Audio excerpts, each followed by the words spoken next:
कष्ट पाए बिना इष्ट की प्राप्ति नहीं होती। सोना भी, सुवर्ण भी खदान से निकालने के बाद, निकालते समय तो उसको अनेक प्रकार की प्रक्रियाओं से गुजरना पड़ता है, लेकिन उस किट्ट कालिमा युक्त सुवर्ण को यदि चमकना है तो उसको भी अग्नि में तपना पड़ता है। क्या करना पड़ता है? सोने को चमकने के लिए अग्नि में तपना पड़ता है। मेहंदी को भी यदि रंग लाना है तो उसको पिसना पड़ता है। उसी प्रकार किसी भी साधक को अपने शुद्धात्म दशा तक पहुंचना हो तो अंतरंग बहिरंग तप से तपना पड़ता है, मोक्ष मार्ग की आराधना करनी पड़ती है, तभी जाकर के वह संसार की पतित दशा से, व्यथित दशा से पार होकर के अपनी सर्वोच्च शुद्ध दशा को प्राप्त कर सकता है। और उस काल में घोर उपसर्ग परिशहों को सहन करता हुआ भी वह मुमुक्षु, मुमुक्षु कौन कहलाता है? किसे कहते हैं मुमुक्षु? मोक्तुम इच्छु मुमुक्षु। मुमुक्षु की व्याख्या बताते हुए आचार्यों ने कहा कि जो मुक्त होने के लिए, जन्म जरा मृत्यु के बंधन से मुक्त होने के लिए सतत प्रयासरत रहता है, ऐसे जीव को मुमुक्षु कहते हैं। आजकल मुमुक्षु यह शब्द एक वर्ग विशिष्ट के लिए प्रयुक्त होता है, लेकिन असल में मुमुक्षु यह शब्द मुक्ति के इच्छुक जीवों के लिए कहा गया है।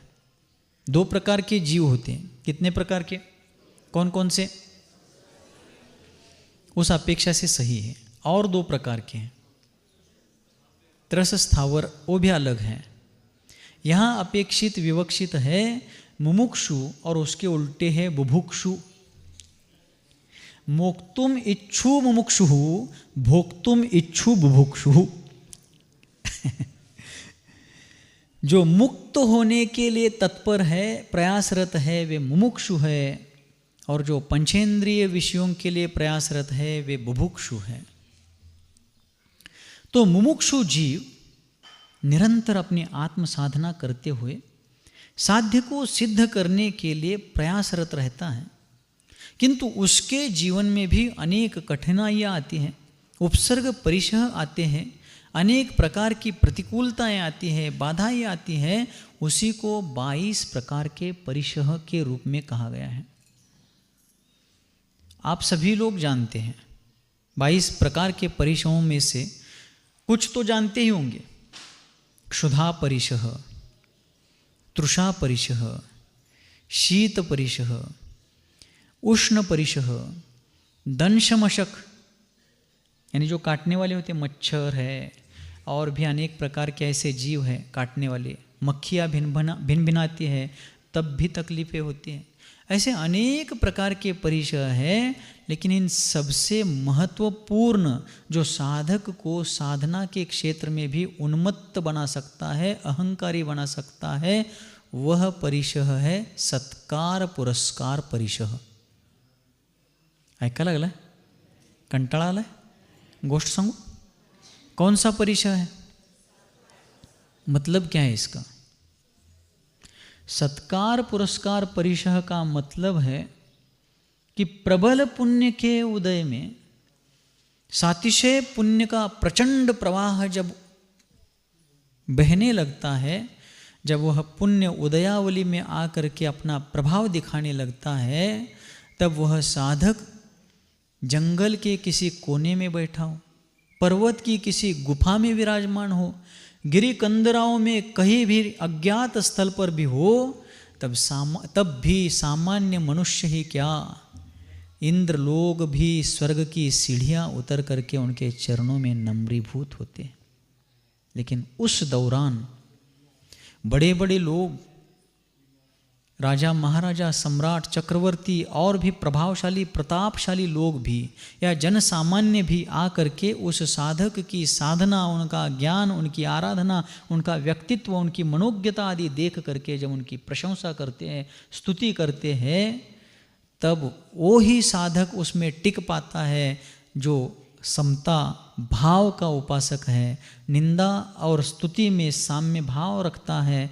6 डाला की पंक्तियाँ अपन ने 2-3 दिन पहले भी देखी थी। अरे मित्र महल मसान कंचन कांच निंदन थुतिकरण अर्घावतारण असी प्रहारण में सदा समता धरण। जागते रहो, उठवा जरा झोपेतल्यासने. म्हणजे त्यांचं हे सुटायला नको म्हणलं. मला काय अडचण नव्हती, पण ते वंचित राहायला नकोत. शत्रु हो या मित्र हो, महल हो या स्मशान हो, कांच हो या कंचन हो, शत्रु हो या मित्र हो, या कोई पूर्व भव के वैर का बदला लेने के लिए तलवार का प्रहार करता हो, अथवा कोई चक्रवर्ती रत्नों का अर्घ्य लेकर के चरणों की पूजा करता हो, इन सभी बातों में जो साम्य भाव रखते हैं. एक गाथा भी शायद आपको कुछ दिन पहले बताई थी कि शुद्धोपयोगी मुनि कौन होता है. ऐका लागला? कौन से मुनि शुद्धोपयोग, शुद्धात्मा की अनुभूति करने के लिए समर्थ होते हैं. निर्विकल्प समाधि, निश्चय चारित्र में तल्लीनता को प्राप्त कौन मुनि कर सकते हैं. तो कलिकाल सर्वज्ञ भगवान कुंदकुंद आचार्य देव ने प्रवचन सार परमागम में 14 क्रमांक की गाथा बताई.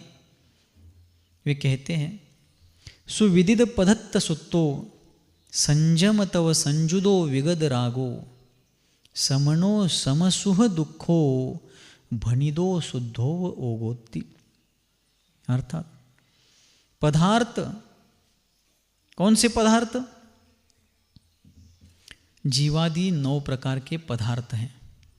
ठीक है, कितने प्रकार के पदार्थ हैं? 9 प्रकार के. जीवादि 6 प्रकार के द्रव्य हैं, जीवादि 5 प्रकार के अस्तिकाय हैं, जीवादि 7 प्रकार के तत्व हैं और जीवादि 9 प्रकार के पदार्थ हैं. अब जीव को द्रव्य भी कहा, जीव को अस्तिकाय भी कहा, जीव को पदार्थ भी कहा और जीव को ही तत्व भी कहा. क्या फर्क है महाराज? सांगितलंय तुम्हाला सारखं. कशाला आणले तुम्हाला इथं? विचारायला आणलं नाही, सांगायला आणले. द्रव्य, क्षेत्र, काल, भाव, 4 बातें हैं. तो जीव द्रव्य, 6 प्रकार के द्रव्यों में जीव द्रव्य है. गुण पर्यायवत द्रव्यम, इस दृष्टि से देखा जाए तो उस वस्तु में द्रव्यपना है, इसलिए उसको द्रव्य कहा. वह जीव असंख्य प्रदेशी है तो उसके प्रदेश अर्थात क्षेत्र की दृष्टि से देखा जा रहा है, इसलिए उसको जीवास्तिकाय कहा. वह जीव द्रव्य नित्य होते हुए भी परिवर्तनशील है, इसलिए उसके नित्यपना के साथ साथ रहने वाले परिवर्तनशील दशा को देख करके उसको पदार्थ कहा. और वह जीव द्रव्य अपने नित्यपना के साथ साथ ज्ञान दर्शनादि अनंत गुणों से युक्त है, भाववान है, इसलिए उसको तत्व कहा. तत्व का अर्थ है भाव. द्रव्य, क्षेत्र, काल, भाव. तो तत्व मतलब भाव, पदार्थ मतलब काल, अस्तिकाय मतलब क्षेत्र और द्रव्य मतलब द्रव्य. कहे क्या? इस प्रकार ये जीवादि द्रव्य हैं. लेकिन इन जीवादि द्रव्यों के भीतर राग द्वेष की परिणति निरंतर चल रही है. तो आचार्य कहते हैं कि ऐसे जीव जो समता भाव रख करके साम्य भाव से परिणत होते हुए समता भाव के माध्यम से शत्रु मित्र में, कांच कंचन में, निंदा और स्तुति में भी समता भाव धारण करते हैं, वे सत्कार पुरस्कार परिशह जेता होते हैं. व्यक्ति को थोड़ी बहुत स्तुति सुनने को मिल जाए, उसके पास वो गुणवत्ता हो ना हो, लेकिन स्तुति सुनने को मिल जाए तो उसके पैर जमीन से ऊपर उठ जाते हैं. अंतराळीच व्हायला बघतोय तो. किसी हिंदी विचारक ने एक जगह पर कहा है कि कितने नादान होते हैं ये गुब्बारे. गुब्बारे म्हणजे फुगे, केसावर फुगे येतात की आपल्याकडे. फुगे वो लहान मुलं तोंडाला लावून त्यात हवा भरून फुगवतात की, त्याला हिंदीमध्ये गुब्बारे म्हणतात. कितने नादान होते हैं ये गुब्बारे. नादान म्हणजे अज्ञानी. कितने नादान होते हैं ये गुब्बारे कि चंद सांसों में फूल जाते हैं. थोड़ी सी हवा श्वास भरलं की ते फुगतात की लगेच. कितने नादान होते हैं ये गुब्बारे कि चंद सांसों में फूल जाते हैं, जरा सी उड़ने लगे हवा में तो अपनी औकात भूल जाते हैं। थोड़ा भी ऊपर आ जाते तो उनको लगता है मेरे से ऊपर कोई है ही नहीं। ऐसे ही अहंकार परिणाम से परिणत लोगों को हो जाता है कि मेरे जैसा कोई है ही नहीं। त्यागी वृत्तियों के भी हो सकता है, त्यागी वृत्ति हुए तो क्या हुआ, वे भी मनुष्य हैं, उनको भी कर्मोदय है। लेकिन ऐसे सत्कार पुरस्कार परिशह को जीतना क्षुधा तृषा से भी बहुत बड़ी बात है। देखिए आप, जरा सा कोई हमारे बारे में बाहर बोलने लगे, अपन कहीं बैठे हैं, थोड़ी सी दूरी पर, थोड़े से किसी दीवार की आड़ में कोई भी हमारे बारे में बोलने लग जाए, हम कितने भी महत्वपूर्ण काम में लगे हो, क्या बोल रहे हैं, तुरंत कान जाते हैं। लेकिन जिनके सल्लेखने का डंका, जिनकी समाधि का डिंडिम पूरे जैन जगत में बज रहा है, वे अपनी प्रशंसा सुन करके भी साम्य भाव के आधार वृक्ष बने हुए हैं। वे उस साम्य भाव के आधार वड़ बन चुके हैं, मराठी में जिसके लिए कहते हैं। बिल्कुल विचलित नहीं होते। अभी हम प्रवचन के पहले पवित्र सागर जी महाराज को लेने के लिए गए थे। वहाँ जाने के पहले हम लोग उनके चारों तरफ बैठ करके उनको ध्यान सुना रहे थे। उनकी उस पुरुषार्थ और साधना की उस महानता को शास्त्रों के रूप में रख रहे थे, और उस चर्चा के दौरान उनके चेहरे की एक रेखा तक बदली नहीं। उसमें उनके पुरुषार्थ, उनके उपादान, उनके पुण्योदय, उनका महान भवितव्य, इन सब का वर्णन किया गया, शास्त्रों के प्रसंग सुनाए गए, लेकिन कोई चेहरे की भाव बदले नहीं कि मेरे बारे में ऐसा कह रहे हैं। लेकिन जब जब शास्त्रों के संदर्भ वे सुन रहे थे, अत्यंत शांत प्रशांत रूपाय दिगंबराय, यह पंक्ति हम लोग भीतर देख रहे हैं। कितनी शांति है। नहीं तो निंदा सुनते समय नाक फूलता है और स्तुति सुनते समय कान फूलते हैं। अर्थ क्या है वो?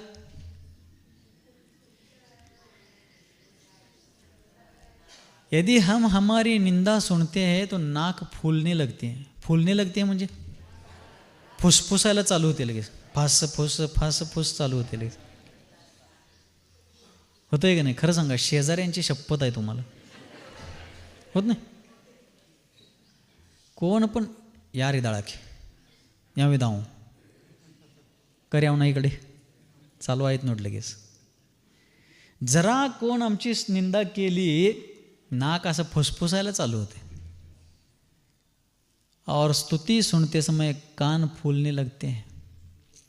लेकिन उनका ना नाक फूलता है ना कान फूलता है, उनका आत्मा फूलता जा रहा है जिनवानी को सुन करके, और उसका तेज पूरे शरीर पर फैल रहा है, इस क्षेत्र को चमका रहा है, जैन जगत को उजाला दे रहा है। समदृष्टा। और उसी दरमियान आनंदो निर्दहत्युद्धम कर्मेन्धनमनारतम न चासौ खिद्यते योगी बहिर्दुखेष्व चेतन। इस इष्टोपदेश के श्लोक पर हम लोग चर्चा कर रहे हैं।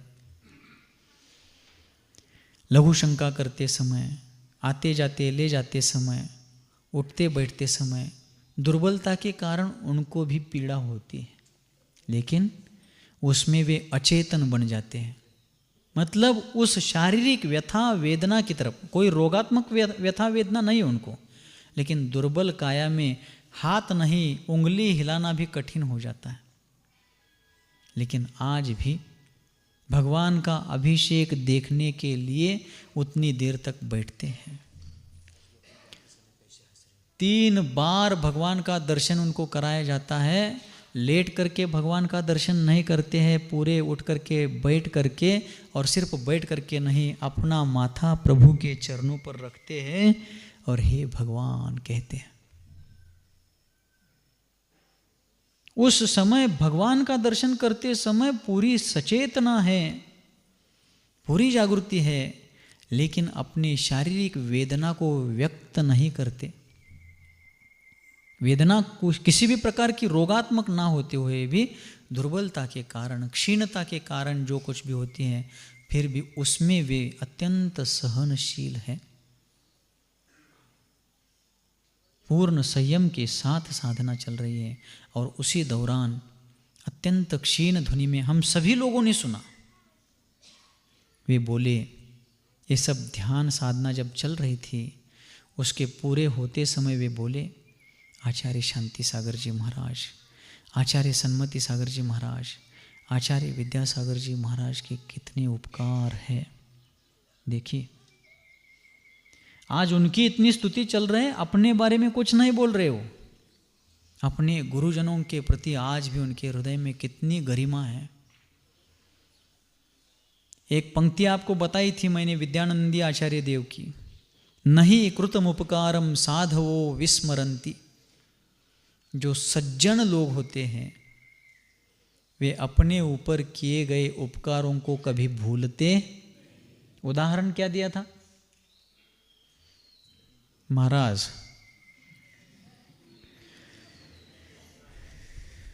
द्यावरकडे कई, मनीकडे वही। नारियल का वृक्ष होता है, उसका उदाहरण दिया था। उस वृक्ष को लगाने वाला व्यक्ति जब उसको छोटे से पौधे के रूप में लगाता है, उसको संरक्षण देता है, उसको खाद पानी देता है, हवा और प्रकाश की व्यवस्था करता है, लेकिन जब उसको बड़ा होने के बाद फल लगने लगते हैं, तो नारियल का वृक्ष बचपन में इस मालिक ने, इस पालक ने मेरे ऊपर बड़े उपकार किए हैं, मुझे पानी दिया है, मुझे पानी पिलाया है, मुझे जिलाया है, ये ध्यान में रख करके जीवन पर्यंत अपने माथे पर श्रीफलों का भार धारण करता है उनके उपकार को चुकाने के लिए। नहीं कृतम उपकारम साधवो विस्मरंती। सज्जन लोग अपने ऊपर किए गए उपकार को कभी भूलते नहीं हैं, और आए हुए उपसर्ग परिशहों को समता भाव से सहन करते हैं, अपना कर्मफल समझ करके। आचार्य महाराज शांति सागर आचार्य देव राजस्थान के धौलपुर जिले में राजाखेड़ा नाम के ग्राम में विराजमान थे। आप लोग जानते होंगे उस प्रसंग को। छिद्दी ब्राह्मण ने अपने 500 गुंडों को लेकर के नंगी तलवारों के माध्यम से उनके ऊपर उपसर्ग किया था। 1932 की घटना है ये। कब की घटना है? 94 वर्ष हो गए। कितनी वर्ष झाली? वहाँ से आगे जाकर के 1932 का उनका चातुर्मास जयपुर में ठोलियों वाला मंदिर है, कहाँ? जोहरी बाजार में। वहाँ पर उनका चातुर्मास हुआ था। और फिर उस चातुर्मास के पहले जब वे राजाखेड़ा में विराजमान थे, तब आहार के बाद जब वे आकर के इरियापत भक्ति करते हैं, संघ बाहर सामायिक करता था मंदिर के बाहर, लेकिन वे आचार्य देव निमित्त ज्ञानी थे। ऐसी बहुत सी घटनाएं हैं। संकट के पहले उन्होंने संकेत दिए थे। उनकी शिखर जी यात्रा के दौरान के भी कुछ ऐसे प्रसंग है कि आने वाले संकट उनको पहले से ही समझ में आए थे।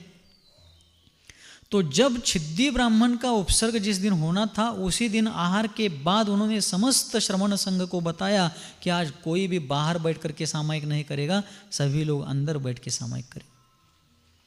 मुनि संघ सामायिक के लिए बैठा ही था, इतने में वो छिद्दी ब्राह्मण 500 गुंडों को लेकर नंगी तलवारों के माध्यम से मुनि संघ पर आक्रमण करता है।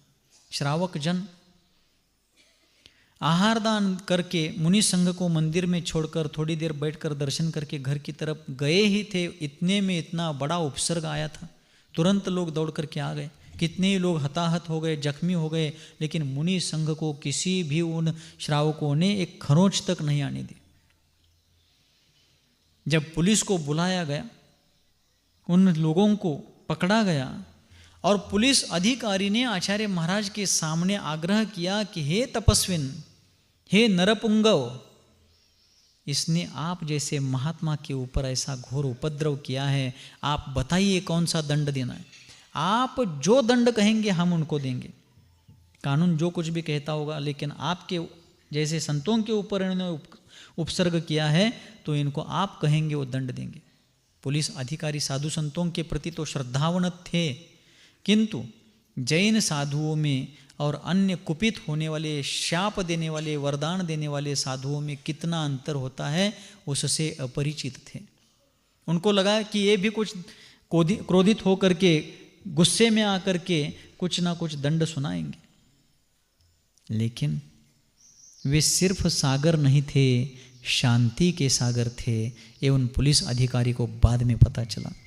जब पूछा गया महाराज बताइए आपके बताने की देर है, हम इनको दंडित करेंगे। महाराज बोले पक्का, मैं जो कहूंगा वही दंड देंगे आप? जी महाराज, आप बता करके तो देखिए। पक्का? जी हाँ पक्का। देखिए फिर आप मुकरना नहीं, बदलना नहीं। जी महाराज, जी नहीं मुकरेंगे नहीं, आप बताइए, फरमाइए आप। तब वे महामहिम महाश्रमण कहते हैं कि मैंने इनको क्षमा किया है, आप भी इनको क्षमा करें, इनको सुधारने का एक अवसर दीजिए। अपराधी को तुरंत दंड दे करके उसके सुधार का अवसर छीनना उचित नहीं है, उसको सुधरने का एक अवसर दीजिए। धरती के समान जो क्षमाशील थे, समुद्र के समान जो गंभीर थे, उत्तुंग मेरुगिरी के समान जो अटल थे, आकाश के समान जो निर्लेप थे, हिरण के समान जो पाप भीरु थे, कछुए की तरह जो इंद्रिय जेता थे, जितेंद्रिय थे, सिंह के समान जो पराक्रमी थे, सूर्य के समान जो तेजस्वी थे, चंद्रमा के समान जो ओजस्वी थे, और जन जन के लिए जो मनस्वी थे, ऐसे वे योग योगीश्वर आचार्य शांति सागर जी महाराज कहते हैं कि मैंने इसको क्षमा किया है, आप भी क्षमा कीजिए। पुलिस अफसर चकराया, बोले महाराज जी क्या कर दिया आपने? कुछ नहीं, मैंने सही किया, आप भी ऐसा ही कीजिए। महाराज के कहने पर जब पुलिस अफसर ने उस अपराधी को हथकड़ियों से रिक्त कर दिया, फ्री कर दिया, तब हाथ में तलवार लेकर के उनके प्राण लेने के लिए दौड़ने वाला वो अपने जीवन को उनके चरणों में समर्पित करता है, उनके चरणों पर माथा रख करके फूट फूट कर रोने लगता है कि मैंने कैसे धरती के ऊपर चलने वाले इस परमात्मा के ऊपर उपसर्ग किया, ऐसा घोर पश्चाताप होता। न चासो खिद्यते योगी बहिर्दुःखेषु चेतन। बाह्य में जो दुख, जो उपसर्ग, जो परिशह, जो कष्ट आते हैं, उनमें ऐसे योगीजन खेद खिन्न नहीं होते हैं, बल्कि उस दुख के बारे में अचेतन होते हैं, अर्थात उस तरफ दुर्लक्ष्य करते, उपेक्षा भाव रखते हैं। ऐसे ही एक शपकराज हैं, समता, सहिष्णुता और अडिगता के साथ आगे बढ़ रहे हैं। मुनि संघ को निरंतर प्रसन्नतापूर्वक आशीष दे रहे हैं। आज जब ध्यान का समापन किया जा रहा था, हमने कहा कि महाराज क्षपकराज, सिर्फ आप ही धन्य नहीं हैं, आपका दर्शन करके हम लोग भी धन्य हो रहे हैं। और एक बात हो रही है, हमने उनसे कहा कि एक बात हो रही है कि आपके पास हम लोगों को सेवा करने का काम मिल रहा है, लोगों को दर्शन करने का काम मिल रहा है, लेकिन एक चीज ऐसी है जिसको कोई काम नहीं मिल रहा है, वो बेरोजगार बाहर खड़ी है। कौन? वो है नींद। उसको आपके पास कोई काम ही नहीं मिल रहा है। तो इतना प्रसन्न होकर के कमल खिल जाए इस प्रकार हंसने लगे। उनकी हंसी खुशी प्रसन्नता देख करके वहाँ पर सभी मुनि महाराजों को अत्यंत आह्लाद हुआ कि मृत्यु सामने खड़ा रह करके भी एक शपक उसको देख करके भी हंस रहे।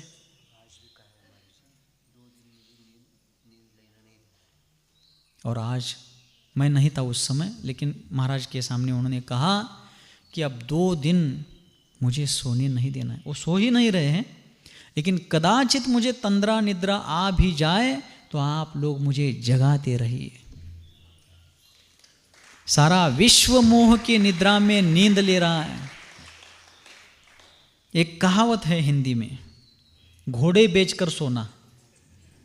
हिंदी भाषी समझते हैं क्या कहावत है, क्या कहना है, घोड़े बेचकर सोना। जिस घोड़े पर से लोग प्रवास करके आए थे, अब वो प्रवास के कारण थके हुए थे, उनको प्रवास नहीं चाहिए था, ये घोड़ा यहाँ में ले जा रहा है ऐसा समझ करके उन्होंने घोड़े बेच दिए और सो गए। लेकिन अगली यात्रा तो एक शपकराज घोड़े बेचकर सोने वाले नहीं है, ये तो समाधि रूपी अश्व पर आरूढ़ होकर मुक्ति की ओर द्रुत गति से जा रहे हैं। इनकी गति का पीछा करना मृत्यु को भी संभव नहीं हो पा रहा है, वो उनके पास तक पहुंच नहीं पा रहा है। अतिशयोक्ति नहीं है, वास्तविकता के धरातल पर खड़े रहकर की गई ये बात है। निद्रा को भी निद्रा आवे, मुनिमन जागृत रहता है। आज मृत्यु भी किंग कर्तव्य विमूढ़ होकर के चौखट में खड़ा रह करके देख रहा है कि मैं दुनिया को आंखें दिखा रहा हूं, दुनिया दूर से ही देख करके मैं पहुंचने के पहले ही मर रही है। दुनिया के अज्ञानी लोग मरण से कम मरते हैं, मरण के भय से ही मरते हैं। लेकिन वही मृत्यु जो दुनिया को आंख दिखाता है, वो फटी आंखों से देख रहा है कि इनके ऊपर मेरा कुछ असर हो ही नहीं रहा है, मैं चौखट पर आकर खड़ा हूं, लेकिन ये आज भी हंस रहे हैं। कहां से आया ये साहस? तो ये साहस आता है कुंद कुंद देव के उपदेश से। छिज्जदुआ भिज्जदुआ निज्जदुआ अहव जादु विप्पलयम जम्हा तम्हा गच्छदु तहा विहुन परिग्रहो मज्झ।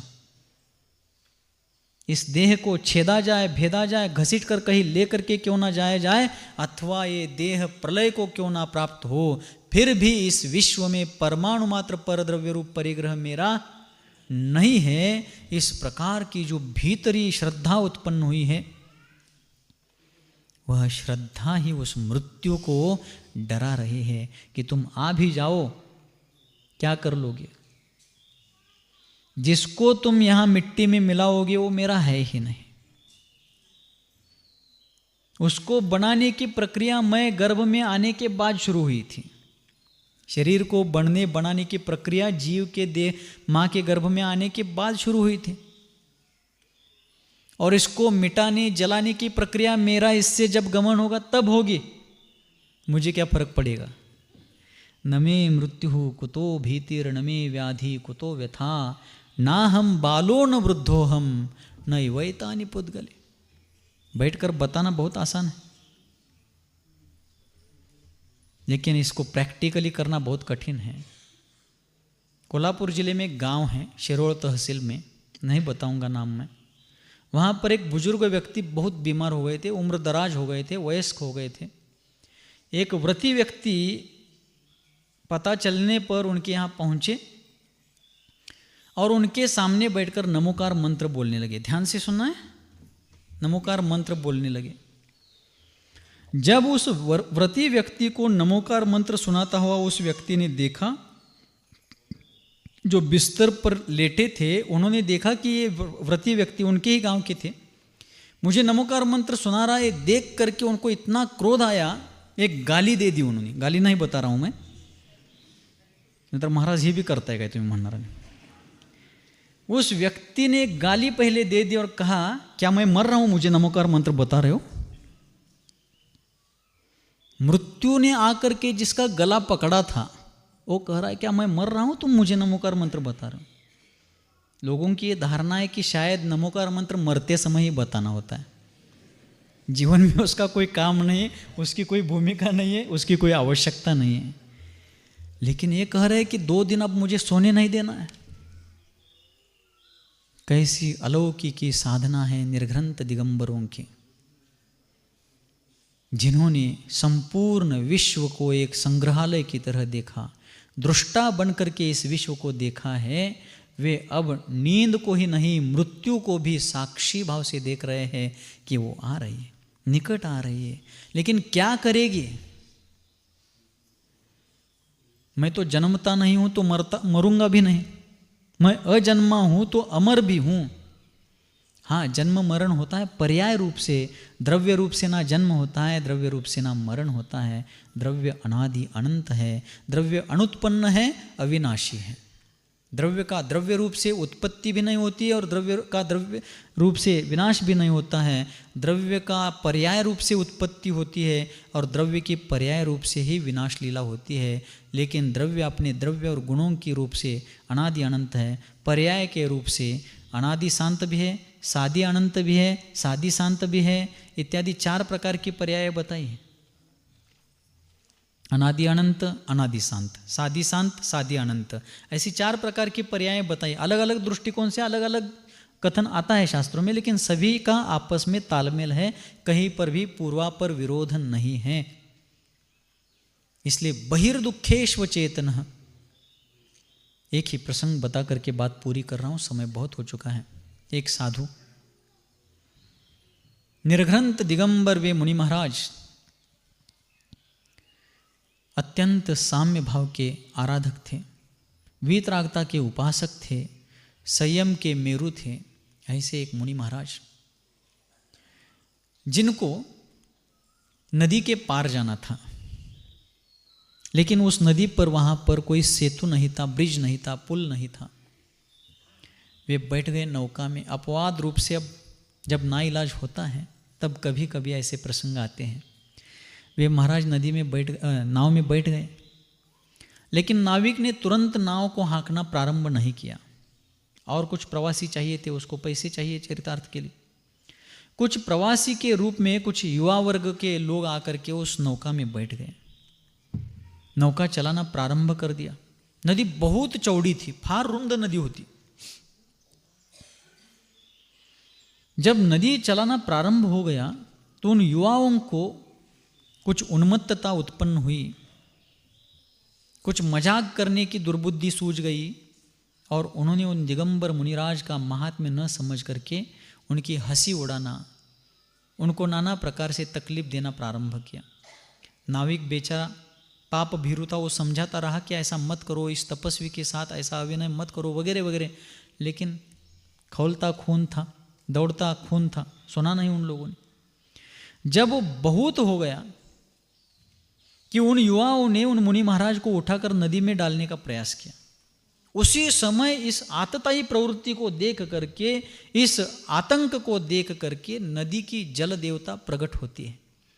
बहिर्दुखेष्व चेतन, बाह्य दुखों में मुनिजन अज्ञानी बन जाते हैं, अर्थात उस तरफ दुर्लक्ष्य करते हैं। वे मुनि महाराज भी ऐसे हंसी मजाक उड़ा रहे थे, ये सब कर रहे थे, तब भी समता भावपूर्वक बैठे थे, कोई प्रतिकार नहीं किया उन्होंने। और उस दरमियान नदी की जल देवता प्रकट होती है और उस जल देवता ने उन मुनि महाराज से निवेदन किया कि महाराज, हे संत महात्मा, इन लोगों ने आपके जैसे निरुपद्रवी व्यक्ति के ऊपर इतना उपद्रव किया है, आप आदेश दीजिए, मैं इनको अभी सबक सिखाता हूं, नाव उलट देता हूं, इनको डुबो देता हूं। क्या कहती है जल देवता? नाव डुबो करके मैं इनको, नाव पलटा देता हूं, इनको डुबो देता हूं और इनको इनके किए का दंड देता हूं। ऐसे जब जल देवता कहने लगते हैं तब मुनि महाराज मौन छोड़ते हैं और जल देवता को कहते कि रुकिए, ऐसा मत कीजिए, ये अज्ञानी हैं, ये समझते नहीं हैं, इनको ऐसा दंड मत दीजिए, नाव पलट करके डूब जाएंगे, इनका कोई भला नहीं होगा। आपको यदि संभव हो तो नाव पलटने के बजाय इनकी बुद्धि पलट दीजिए ताकि इनका उद्धार हो सके, ये सभी दुखों से और दुष्कृत्यों से पार हो सके। आनंदो निर्दहत्युद्धम कर्मेन्धन्मनारतम न चासो खिद्यते योगी बहिर्दुखेष्व चेतन।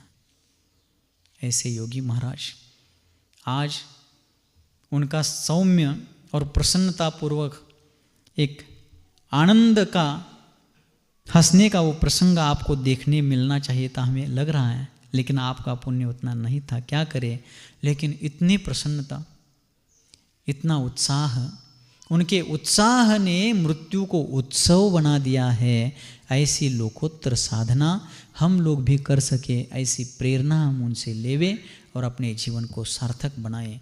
इन्हीं मंगलमय भावों के साथ जिनके हृदय रूपी पद्म सरोवर से विश्वव्यापी वात्सल्य की लोक कल्याणकारिणी धर्मगंगा सर्वजन सुखाय और सर्वजन हिताय इस लोकोत्तर भावना से निरंतर और निर्व्याज रूप से बहती है, जो वर्तमान धर्म तीर्थादिनायक भगवान सन्मतिनाथ के लघुनंदन हैं, जो चारित्र्य चक्रवर्ती आचार्य भगवान श्री शांति सागर जी महामुनिराज की मूल संघ आचार्य परंपरा के आभूषण स्वरूप है, जिनका जीवन मानवता का मानदंड और उदारता का उदाहरण है, मूलाचार ही जिनका साधन है और समय सार ही जिनका साध्य है, जो धर्म रथ के समर्थ सारथी हैं, संसार समुद्र में डूबने वालों के लिए जो अभेद्य धर्म नौका समान है, अज्ञान अंधकार में भटकने वालों के लिए जिनका जीवन रत्नत्रय का रत्नदीप है, सहजता और सरलता के कारण जिनका जीवन सुंदरता से भी सुंदर है, ऐसे मेरे जीवन के सर्वे सर्वा भाग्य विधाता सन्मति सागर आचार्य देव के त्रिभुवन सुंदर लोक पूज्य चरण कमलों में प्रार्थना करता हूँ कि हे गुरुदेव, सभी की मति सन्मति हो और सभी की गति पंचम गति मोक्ष गति हो। इन्हीं मंगलमय भावों के साथ बोलिए गुरुवर आचार्य भगवान श्री सन्मति सागर जी मुनि महाराज की